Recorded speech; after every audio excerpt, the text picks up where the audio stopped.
And you guys are live. All right, thanks, Jody. Good morning, everyone. Today is December 2nd, 2021. Welcome to East Hampton Village Board's work session. And if we could have a pledge of allegiance, and then we'll get into business. Pledge allegiance to the flag of the United States of America and to the republic for which it stands, one nation, under God, indivisible, with liberty and justice for all.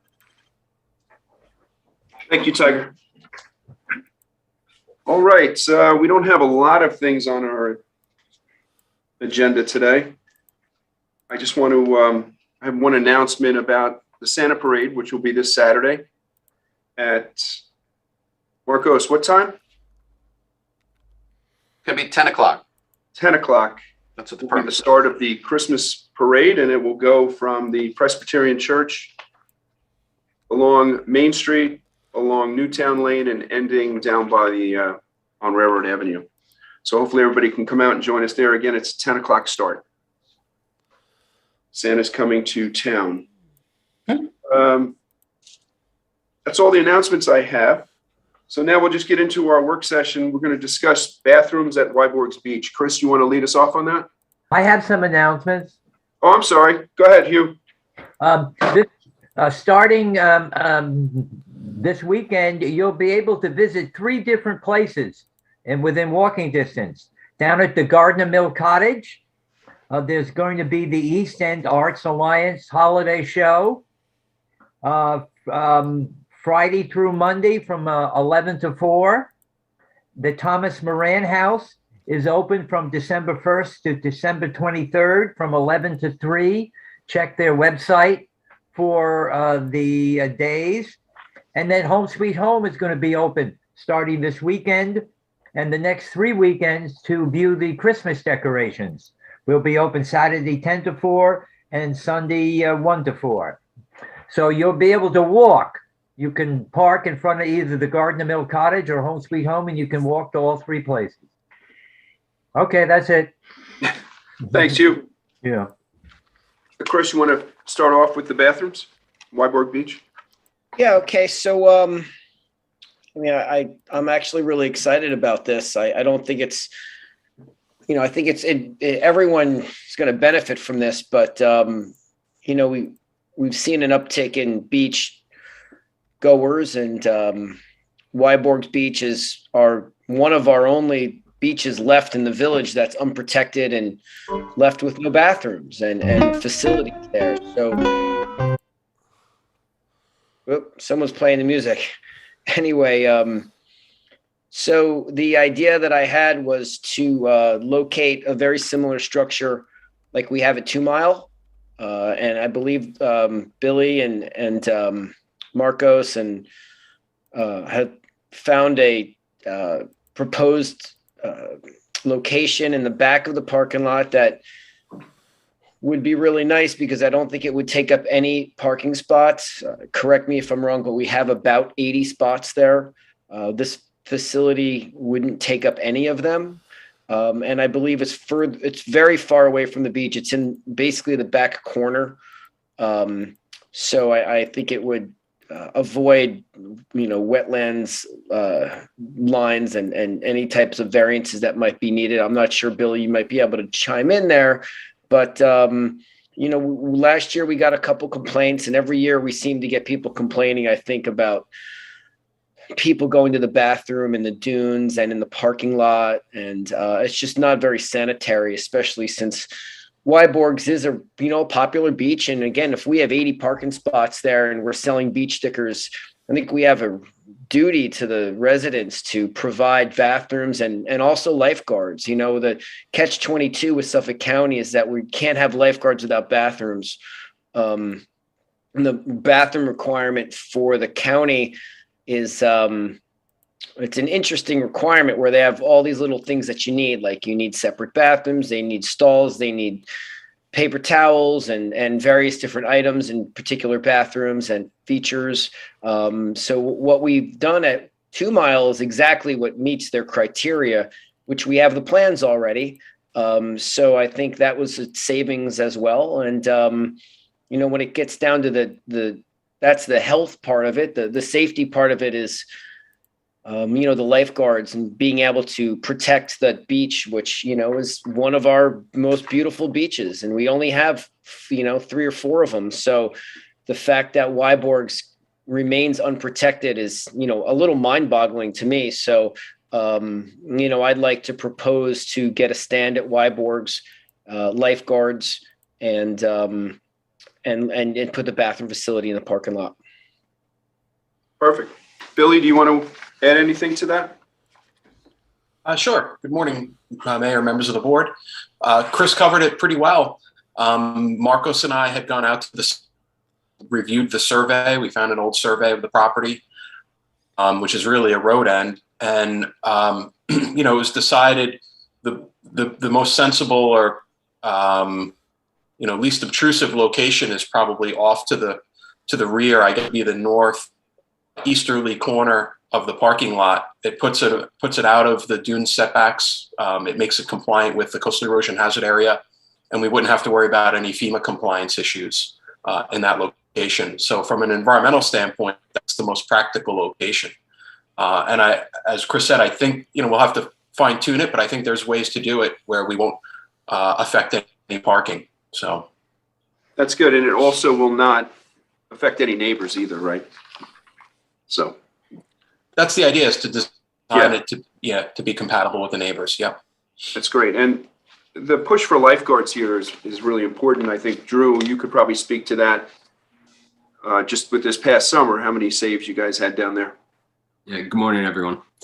The need for lifeguards down there is a very large need. If you go down on a weekend or any weekday, you'll see there's a high volume of people, a surprisingly large volume of people for the amount of parking spots we have down there. In September, on the 4th, we had an EMS call for a cardiac patient down there. Anything related to your heart, obviously time is of the essence. It would be better to have a guard down there rather than one come from Main Beach or 2 Mile Hollow. August 16th, we had a missing swimmer. East Hampton Village Police, East Hampton Marine Patrol, East Hampton Village Police drone unit, ourselves and the Coast Guard were activated for that person. We were able to locate them and alleviate the situation. But again, should we have guards there, that 911 system is able to get initiated quicker. In July, Jimmy Minardi actually had a multi-person rescue down there where he could have used some resources. But again, he was kind of left between the two beaches unprotected by himself. And then I've seen on multiple occasions, the Maidstone lifeguards have to go in and assist us while we respond down there with our delay. So I think putting lifeguards down there is something that would benefit the public in terms of, like Chris Minardi touched on, the bathroom issue. There are people down there where they go into the bathroom. It's a sanitary issue. As far as safety, like anything else in the 911 system, the response time is paramount. It's another set of eyes. It's another person down there to render care, render a rescue. Resources from Main Beach were pulled anytime we had a red flag day. I had to take somebody and station them down there, not always to go in the water, but to kind of educate the public and kind of explain to them what's going on with the water conditions that day.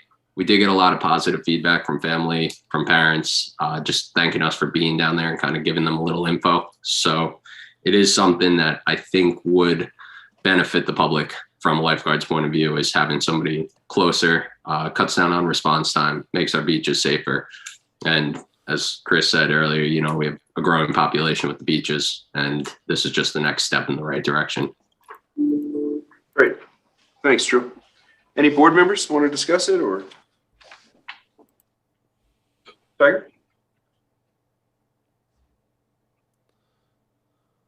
Yeah, I think, I like the idea of more guarded beaches.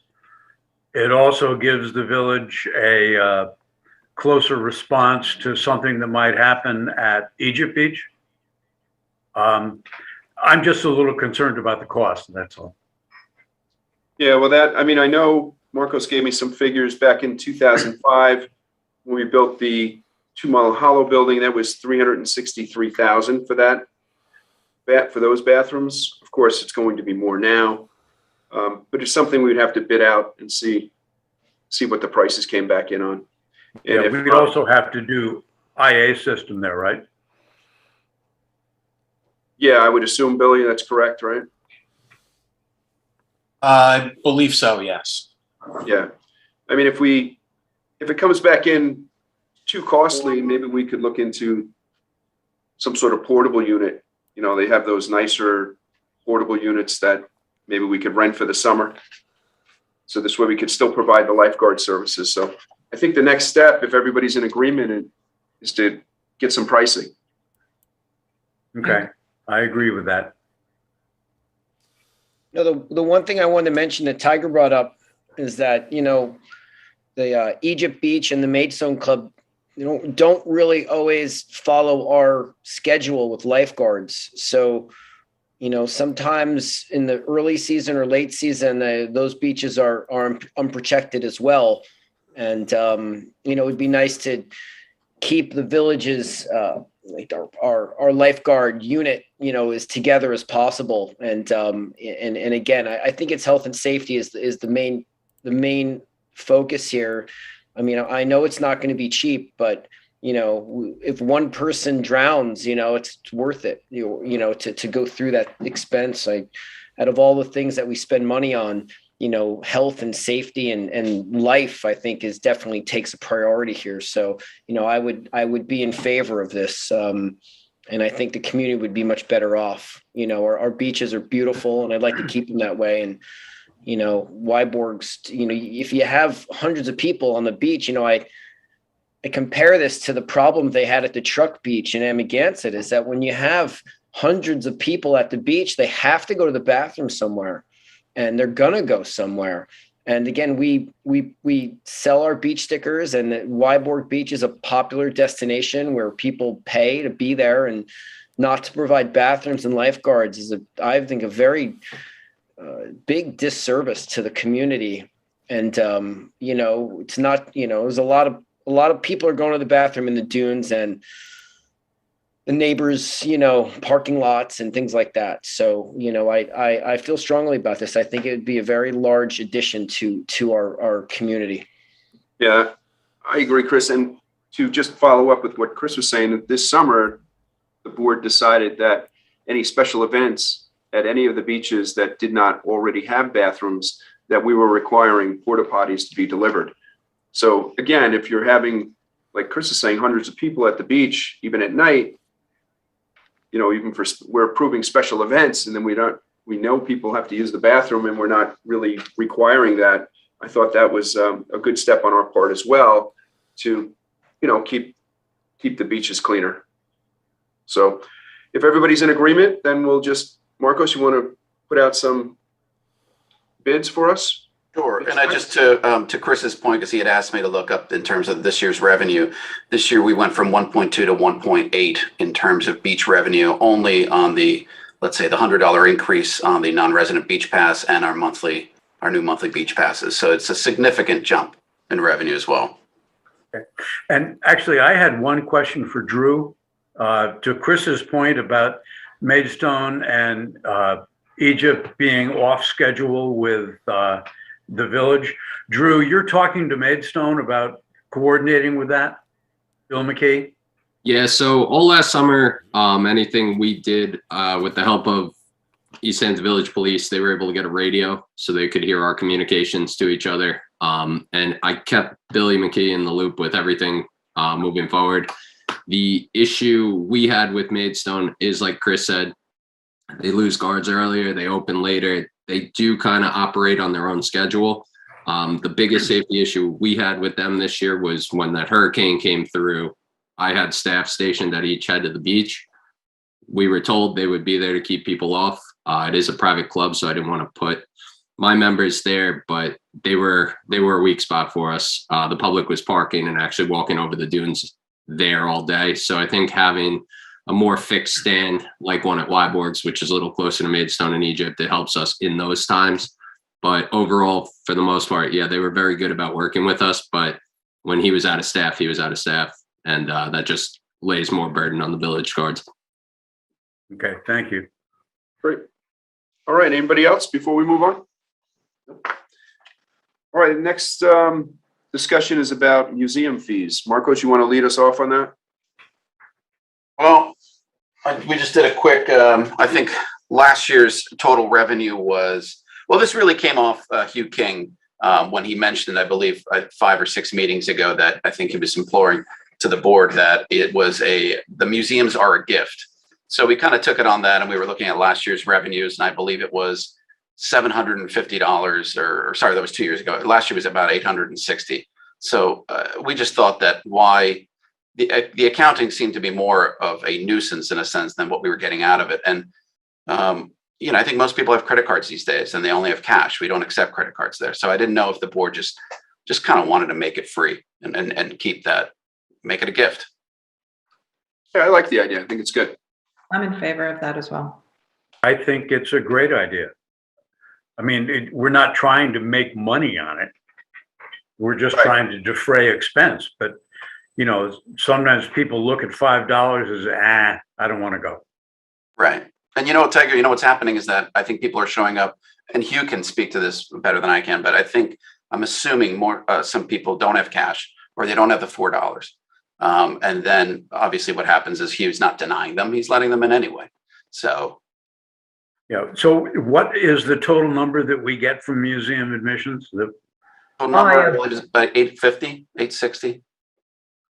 $860? Yeah. I don't think we'll miss that. I heard a rumor that Hugh actually pays out of his own pocket for people to come in if they don't have the money.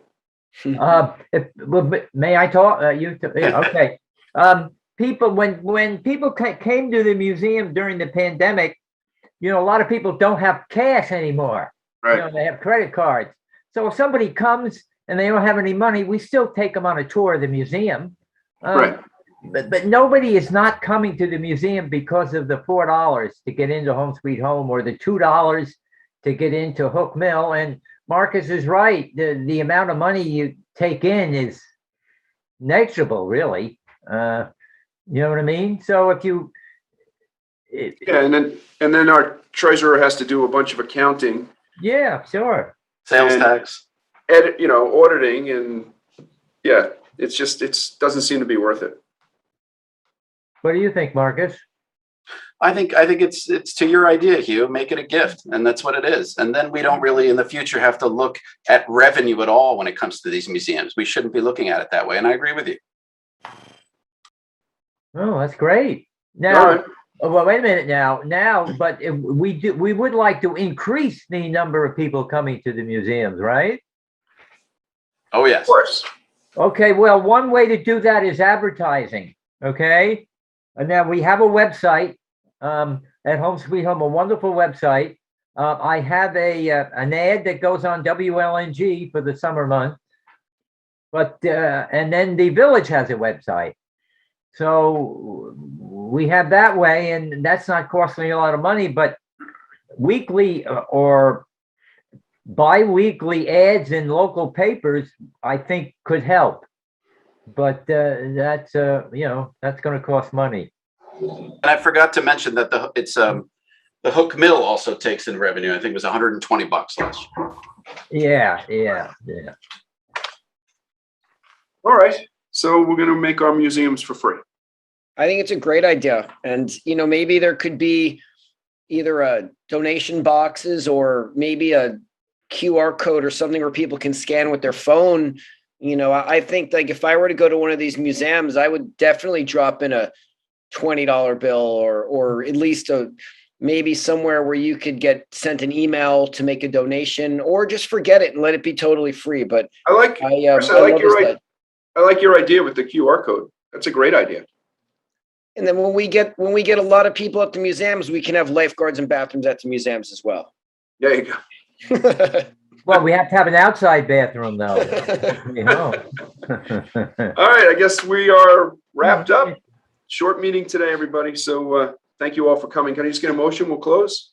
So moved. Second. All right. The meeting is closed. Thanks, everybody. Thank you. And Have a good weekend.